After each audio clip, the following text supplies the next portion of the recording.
Сәлеметсіңдер ме, құрметті екінші сынып оқушылары.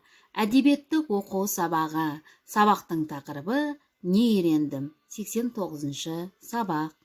Оқу мақсаты өз ойы мен сезімін тірек сөздерді пайдалана отырып жеткізу, шығарып алушылық жұмысын мұғалімнің көмегімен сурет, каллиграмма, аппликация, фотосурет арқылы ұсыну, мұғалім көмегімен қарапайым және нақтылай сұрақтарға қою және жауабын шығармадан таба білу. Білім алушы өз ойын көркем бейнелі сөздер арқылы жеткізеді. Мәтіндегі оқиғаны жүйелі жалғастырады, сөйлеу барысында тілдік нормаларды сақтайды. Балалар, суретке назар аударайық. Суреттерге қара, жер анаға деген тілектеріңді кемпір қосаққа түсіндір. Балалар, жалпы жер ана дегенді қалай түсінесіңдер? Ол жөнінде қандай мағлұматтар білесіңдер? Өз ойларыңды айта отырыңдар. Содан кейін тілектеріңді кемпір қосаққа әр түсіне жаза қойыңдар. Ертеде жер анамыз көркем әрі таза болып еді. Және жер бетіндегінің бәрі дерлік, тек адамнан өзгесі үйлесімді болатын.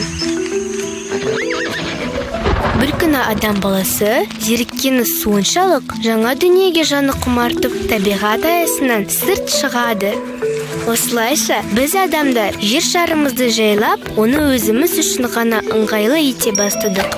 Бәлкім, дәл сол шақта біз ғаламшарымыздың дамуын тоқтататын сағатты іске қосқанымызды аңғармай қалдық. Уақыт өте келе, біз жердің жалғыз қожайыны атандық. Айналымызды түрлі заттармен қоршап, оларды жетілдірумен, ал зат атаулыны көбейтумен болдық. Осылайша, ортақ үйімізді өзіміз ластай бастадық. Жер, ауа және су ластағандықтан табиғатымызға қауіп-қатер төніп тұр. Ортақ үйімізге қамқорлық қажет. Қолымыздан не келеді? Ересектер ғаламшарымыздың қандай күйге душар болғанын байқамауы да мүмкін. Ендеше оларға не істеу керегін көрсетіп, естеріне салайық. Қоқысты сұрыптау өте маңызды. Кейін одан әртүрлі жаңа заттар жасауға болады. Су – жердегі тіршілік көзі. Жер бетіндегі жаратылыстың бәрі суды қажет етеді. Біз электр энергиясын үнемдеуге тиіспіз. Өйткені оны өндіру үшін өте көп пайдалы заттар шығындалады. Ғаламшарымыз гүлденсін десек, барлығымыз бірге елімізді, жерімізді тазартып, сауықтыруымыз керек. Мұны көшет отырғызудан бастай аламыз. Жай отырғызып қана қоймай, оның таза судан, күн шуағынан және құнарлы топырақтан таршылық көрмей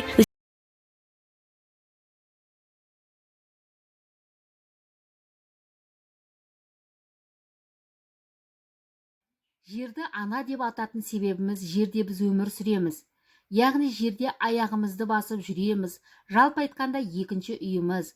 Барлық азаматқа қажеттіліктер жерде өсіп өнеді.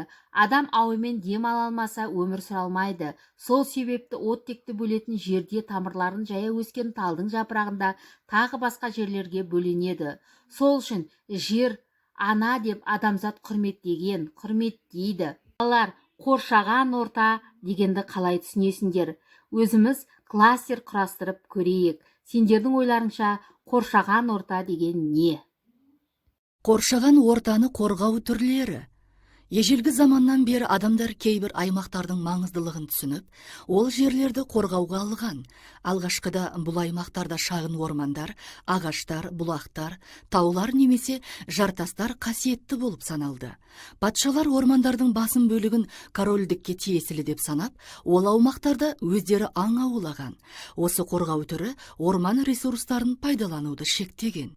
19 ғасырдың басында қоршаған ортаны қорғау, ең құнды әрі әдемі аудандардың табиғилығын сақтау идеясы пайда болды. Ең алғашқы табиғи қорық 1805 жылы Данияда құрылды. Кең көлемде қоршаған ортаны құқықтық тұрғыдан қорғау ең алғаш рет Құрама Штаттар үкіметімен ұйымдастырылған. ақш конгресі 1872 жылы 1 наурызда Йеллоустоун ұлттық саябағын құрды. Ұлттық саябақтар кейіннен Австралияда 1879 жылы, Канадада 1885 жылы пайда болды. 20 ғасырдың басында қоршаған ортаны қорғаудың бұл түрі бірқатар Европа елдерінде енгізілді. Дания, Швеция, Ресей. Қазіргі таңда әлемде 3000-нан астам ұлттық саябақ бар. Осылардың ішіндегі айрықша маңызға ие саябақтар халықаралық заңмен қорғалған. Балалар, табиғат бізге не береді? Кәне, ой бөлсекші. Табиғат бізге таза ауасын береді. Табиғат бізге дәмді тағамдарын береді.